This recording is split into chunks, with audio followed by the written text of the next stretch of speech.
Welcome to the Tech Egg. Don't get scrambled. Enjoy the video.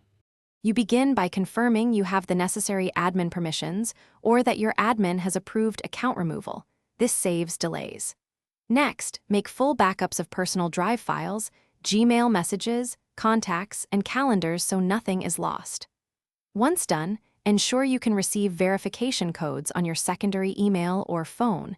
This prevents lockout during deletion. Make sure billing and shared resources are noted so you can reassign or cancel them before proceeding with deletion. You now navigate to the Google Admin Console and search for the user account you intend to delete. Take time to review assigned apps, subscriptions, and any retention policies that may keep data. This explains why data might persist after deletion.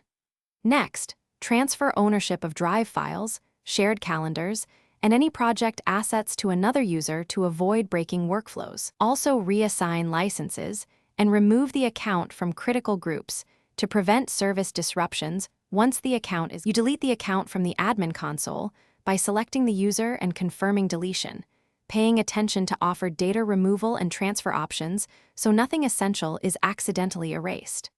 Once deleted, verify that transferred resources work and that billing and licenses reflect the change. Check audit logs for any unexpected activity. If something goes wrong, quickly restore the user from the admin console within the allowed recovery window, or escalate to your organization's Google Workspace support for assistance. Thanks for watching. Consider subscribing if I helped unscramble your problems.